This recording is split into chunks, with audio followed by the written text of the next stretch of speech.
लेकिन हम लोग हारे नहीं हैं।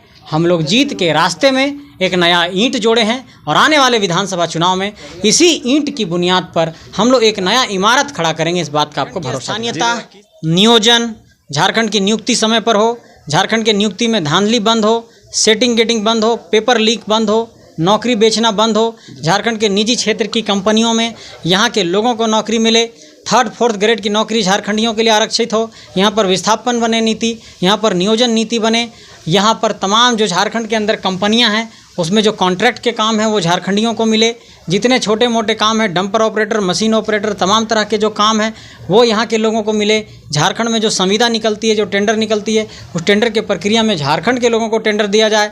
यहाँ पर जो बालू की समस्या है वो समस्या तो 8 लाख से अधिक वोट मिलता है। इसका साफ संदेश ये है कि यहाँ की जनता ने बीजेपी को नकार दिया है, यहाँ की जनता ने बीजेपी को नेगलेक्ट किया है। तो कि एक ऐसे माहौल में जब ये कहा जा रहा था कि एक फैक्टर है प्रधानमंत्री जी के नाम का और कोई फैक्टर काम नहीं करेगा, उन चुनौतीपूर्ण स्थितियों में जब लोग 20-20 हेलीकॉप्टर लेकर के प्रचार कर रहे थे, तब हम लोग साइकिल और मोटरसाइकिल से प्रचार कर रहे थे और हम लोगों को 8 लाख से अधिक वोट्स मिले हैं। तो ये हमारी जीत है। जोहार, नमस्कार। हमारे बीच अभी हजारीबाग के प्रत्याशी संजय मेहता जी हैं और अभी यहाँ पर रांची में टाइगर जयराम महतो का प्रेस कॉन्फ्रेंस है और यहाँ पर हमारे बीच आए हुए हैं संजय मेहता जी। इनसे जानने का प्रयास करते हैं कि जो अपना अभी जो प्रत्याशी थे वहाँ क्या एक्सपीरियंस रहा, पहला इन सभी लोगों का चुनाव था। सबसे पहले जोहार बहुत जोहार आपके तमाम दर्शकों को।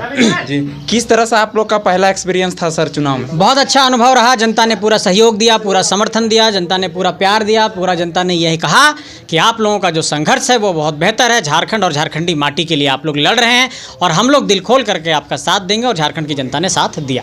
जी दादा, आप लोग का हारने का क्या रीज़न है? देखिए, हम लोगों के पास संसाधनों का अभाव था। सभी पोलिंग स्टेशन पे हमारे बूथ के कार्यकर्ता नहीं बैठ पाए, हमारे पास कार्यकर्ताओं की थोड़ी कमी रह गई। हमारी विचारधारा भी पहुंची लेकिन सभी जगहों तक हम लोग नहीं पहुंच पाए। शहरी क्षेत्र में हमारा कैंपेन थोड़ा कम हो पाया, हम लोगों को थोड़ा समय कम मिल पाया। पुलिस ने बहुत परेशान किया, हमारे प्रत्याशी को जेल में डाल दिया, हमारे अध्यक्ष जी को गिरफ्तार करने की कोशिश की गई और तमाम लोगों को पुलिस ने बहुत परेशान किया। इन सारे कारणों से एक तरीके से हम लोग थोड़ा सा चूक गए हैं, लेकिन हम लोग हारे नहीं हैं। हम लोग जीत के रास्ते में एक नया ईंट जोड़े हैं और आने वाले विधानसभा चुनाव में इसी ईंट की बुनियाद पर हम लोग एक नया इमारत खड़ा करेंगे, इस बात का आपको भरोसा दिला। जी दादा, किस तरह से आप लोग का अभी विधानसभा जो आने वाले 4 से 5 महीना के निकट में आने वाले, तो आप लोग का किस तरह से विधानसभा का तैयारियां चल रही? विधानसभा को लेकर के हम लोग ये तैयारी कर रहे हैं कि पंचायत कमेटी और बूथ कमेटी पूरा मजबूत होना चाहिए। प्रखंड कमेटी तो खैर रहेगी, तो हमारी केंद्रीय कमेटी, जिला कमेटी, प्रखंड committee, panchayat committee, booth committee, ये पूरा हम लोग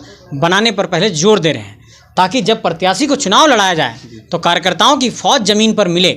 अभी क्या था कि जब हमारे लोग चुनाव लड़ने गए, जैसे हमारे अध्यक्ष जी ने ही कहा कि लगभग 2000 बूथों में 1000 बूथ पे हमारे पोलिंग स्टेशन के कार्यकर्ता नहीं थे।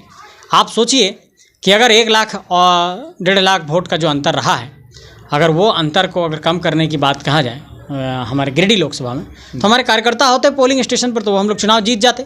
आज एक सांसद होते हमारे दल से। तो इसलिए आपको ये समझने की ज़रूरत है कि हम लोगों के पास जो संगठन की ताकत है उसको और मजबूत करने की ज़रूरत है। जी दादा, आप लोग कितने सीटों पे विधानसभा में आप लोग दावेदारी देंगे जेबीके से? देखिए, अध्यक्ष जी के अनुसार कहा गया है कि 50 सीट पर हम लोग लड़ेंगे, लेकिन ये ज़्यादा भी हो सकता है। और अच्छे प्रत्याशी आएंगे तो हम लोग वहाँ से भी प्रत्याशी उतार सकते हैं, हम लोग टक्कर दे सकते हैं तो वहाँ भी टक्कर देंगे। तो आने वाले वक्त में जितना अधिक होगा हम लोग चुनाव लड़ाने का प्रयास करेंगे। दादा, आप अभी लोकसभा के प्रत्याशी भी थे, क्या आपको वहाँ की जनता चाहेगी विधानसभा में आने के लिए? तो क्या आप विधानसभा का भी जनता से रायशुमारी लेंगे और जनता जो कहेगी वही करेंगे, अपने मन से कुछ नहीं करेंगे। जनता के निर्णय पर हम लोग मुहर लगाएंगे और जनता जो कहेगी उसी पर आगे बढ़ने वाले हैं। तो दादा, आप लोग किस मुद्दे पे इस जो विधानसभा है ये चुनाव आप लोग लड़िएगा? लोकसभा का जो मुद्दा था वो अलग था या विधानसभा का कुछ अलग है? झारखंड की स्थानीयता, नियोजन, झारखंड की नियुक्ति समय पर हो, झारखंड के नियुक्ति में धांधली बंद हो, सेटिंग गेटिंग बंद हो, पेपर लीक बंद हो, नौकरी बेचना बंद हो, झारखंड के निजी क्षेत्र की कंपनियों में यहाँ के लोगों को नौकरी मिले, 3rd 4th ग्रेड की नौकरी झारखंडियों के लिए आरक्षित हो, यहाँ पर विस्थापन बने नीति, यहाँ पर नियोजन नीति बने, यहाँ पर तमाम जो झारखंड के अंदर कंपनियाँ हैं उसमें जो कॉन्ट्रैक्ट के काम हैं वो झारखंडियों को मिले, जितने छोटे मोटे काम हैं, डंपर ऑपरेटर, मशीन ऑपरेटर, तमाम तरह के जो काम हैं वो यहाँ के लोगों को मिले। झारखंड में जो संविदा निकलती है, जो टेंडर निकलती है, उस टेंडर के प्रक्रिया में झारखंड के लोगों को टेंडर दिया जाए। यहाँ पर जो बालू की समस्या है वो समस्या दूर हो, इन सारे मुद्दों पर हम लोग काम करने वाले हैं। जी जी, बहुत बहुत धन्यवाद। जिस तरह से आप लोग देख सकते हैं कि जो JBKSS है वो टोटल 55 सीटों पे दावेदारी करेगी। हालांकि देखा जाएगा कि जो विधानसभा जब चुनाव आती है उस समय कितने सीटों पे ये विजय हो पाती है वो दिखाने का प्रयास करेंगे। आप लोग को हमारे साथ जुड़े रहिए, बने रहिए। जोहार झारखंड, जय झारखंड। हम लोग जीते हैं, इसलिए आप इसका आकलन करिए कि झारखंड की राजनीति के इतिहास में पहली बार ऐसा हुआ है कि कोई इंडिपेंडेंट कैंडिडेट लगभग 3.5 लाख वोट लेकर के आया। ठीक उसी तरीके से मैं जहां पर कैंडिडेट था, हजारीबाग लोकसभा के इतिहास में ऐसा पहली बार हुआ है जब कोई इंडिपेंडेंट कैंडिडेट 1.5 लाख से अधिक वोट्स लेकर के आया है। और रांची के भी आप देखेंगे लोकसभा सीट पर जो हमारे प्रत्याशी देवेंद्र नाथ महतो जी थे, वो भी लगभग 1,32,000 वोट लेकर के आए हैं। मैं ये कहने की कोशिश कर रहा हूँ कि एक हम लोग स्थापित राजनीतिक दल नहीं थे, हमारा अपना कोई रिजर्व चुनाव चिन्ह नहीं था, हमारे पास अपनी अभी पंजीकृत पार्टी नहीं थी, सभी कैंडिडेट हमारे निर्दलीय थे।